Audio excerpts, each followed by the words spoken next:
Queridos irmãos, queridas irmãs, queridos jovens, porque hoje estamos no nosso Festival de Jovens 2023. É com muita alegria que hoje iniciamos o nosso dia na escuta da Palavra de Deus, neste sábado, dia dedicado à Virgem Maria. De modo particular, a França faz memória hoje de Santa Bernadette, cuja Nossa Senhora de Lourdes apareceu para ela. Então, hoje também, junto com os nossos fundadores que são franceses, peçamos a intercessão de Santa Bernadette para cada um de nós, mas para o nosso festival. E você, jovem que está nos acompanhando, viva bem um tempo de graça, pautado sobre a Palavra de Deus, e é justamente sobre ela que nós queremos meditar ao longo deste dia. Então, a primeira leitura hoje é da Carta aos Hebreus. A fé é uma posse antecipada do que se espera, um meio de demonstrar as realidades que não se veem. Foi por ela que os antigos deram seu testemunho. Foi pela fé que compreendemos que os mundos foram organizados por uma palavra de Deus. Por isso é que o mundo visível não tem a sua origem em coisas manifestas. Foi pela fé que Abel ofereceu a Deus um sacrifício melhor que o de Caim. Graças a ela foi declarado justo e Deus apresentou o testemunho dos seus dons. Graças a ela, mesmo depois de morto, ela ainda fala. Foi pela fé que Enoque foi levado a fim de escapar da morte. E não o encontraram, porque Deus o levou.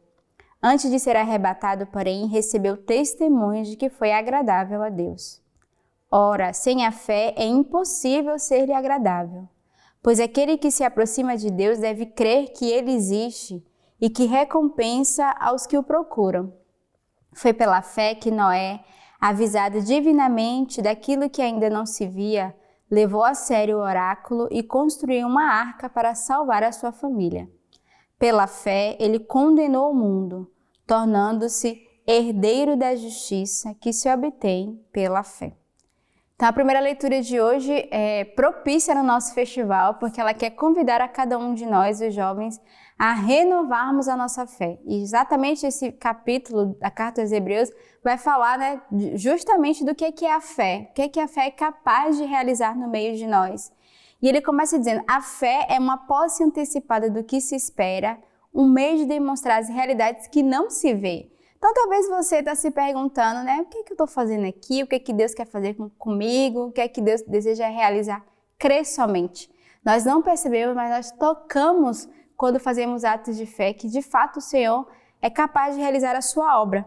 E é muito bonito porque a palavra vai dizer que pela fé o testemunho foi agradável aos olhos de Deus. Então, o nosso testemunho autêntico de fé, o nosso testemunho de que acreditamos de fato no Senhor e por isso nós estamos aqui para escutar a sua palavra.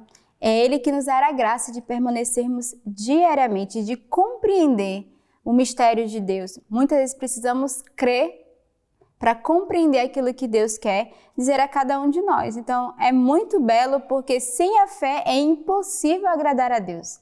Então, a receita para você hoje que está nos acompanhando, para você jovem, sem a fé, sem crer, nós não podemos agradar o coração de Deus. Então, hoje você é convidado a renovar a sua fé no Senhor. O salmo de hoje é o Salmo 144. Vou te bendizer todos os dias e louvar teu nome para sempre e eternamente. Grande é o Senhor e muito louvável. É incalculável a sua grandeza. Uma geração apregou as tuas obras a outra, proclamando as tuas façanhas. Tua fama é esplendor de glória. Vou cantar o relato das tuas maravilhas. Que tuas obras todas te celebre, Senhor, e teus fiéis te bendigam. Digam da glória do teu reino e falem das tuas façanhas. Então, o salmo é: vou te bendizer todos os dias e louvar teu nome para sempre eternamente. Então, o primeiro convite hoje é louvarmos ao Senhor. Nós já iniciamos as nossas laudes, mas você é convidado a partir de amanhã a dar o seu louvor, a bendizer ao Senhor, porque é esse o convite que o salmista faz, e a louvar para sempre. Não é só hoje, não é só no festival, não é só hoje através da Lex Divina, mas todos os dias somos convidados a manifestar o nosso louvor e lembrar que o Senhor é tão grande que é incalculável a sua grandeza. Ou seja, nós não conseguimos calcular a grandeza de Deus, mas nós não podemos ser filhos ingratos.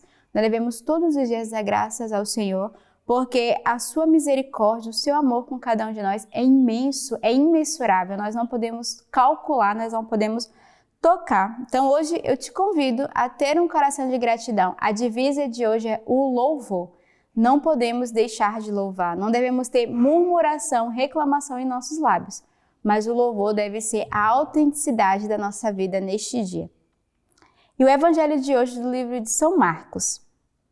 6 dias depois, Jesus tomou consigo a Pedro, Tiago e João e os levou sozinhos para um lugar retirado sobre uma alta montanha. Ali foi transfigurado diante deles. Suas vestes tornaram-se resplandecentes, extremamente brancas, de uma alvura tal como nenhum lavadeiro na terra as poderia alvejar. E eles apareceram, Elias com Moisés, conversando com Jesus. Então Pedro, tomando a palavra, diz a Jesus: Rabi, é bom estarmos aqui. Façamos, pois, 3 tendas, uma para ti, outra para Moisés e outra para Elias. Pois não sabia o que dizer, porque estavam atemorizados. E uma nuvem desce, cobrindo-o com sua sombra. E da nuvem saiu uma voz: Este é meu filho amado, ouviu. E de repente, olhando ao redor, não viram mais ninguém.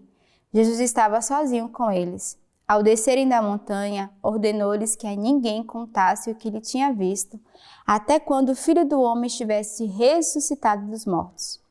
Eles observaram a recomendação, perguntando-se o que significaria ressuscitar dos mortos. E perguntaram-lhe: por que motivo os escribas dizem que é preciso que Elias venha primeiro? Ele respondeu: Elias certamente virá primeiro para restaurar tudo. Mas, como está escrito a respeito do Filho do Homem, que deverá sofrer muito e ser desprezado. Eu, porém, vos digo, Elias já veio, e fizeram com ele tudo o que quiseram, como dele está escrito. O evangelho de hoje é muito conhecido, que é esse evangelho da transfiguração do Senhor, e é belo ver o caminho que os discípulos fazem ali, que simplesmente se deixam ser invadidos, se deixam ser transfigurados pelo Senhor. É um evangelho muito, muito conhecido, então eu não vou adentrar aqui, mas sobretudo Jesus que toma Pedro e Tiago e que os leva para um lugar deserto, para uma alta montanha, e ali vai viver esse movimento da transfiguração. E o Senhor hoje quer chamar a cada um de nós, a cada um de vocês jovens, aí um alto da montanha, e se deixarem ser transfigurados por Deus, se deixarem ser verdadeiramente envolvidos pelo Senhor, se deixarem de forma muito precisa que Deus faça a sua obra, para que possamos testemunhar a graça, as maravilhas que o Senhor realiza no meio de nós. E hoje a igreja nos oferece como leitura, no ofício da leitura, que é a leitura patrística, uma locução a um grupo de recém-casados de Pio XII Papa, a esposa ao sol da família. Então eu quero convidar hoje os jovens a debruçar no coração essa palavra, debruçar no coração hoje essa leitura, de deixar de fato sermos visitados por Deus nesse tempo do festival. É um tempo de graça, então não desperdice nenhum momento que o Senhor vai te proporcionar de viver através da comunidade, através do nosso carisma. E você que está em casa nos acompanhando, rezem por nós, rezem pelos jovens que estão vivendo esse tempo forte de graça, para que façam a experiência hoje de serem transfigurados por Deus. Que Deus vos abençoe.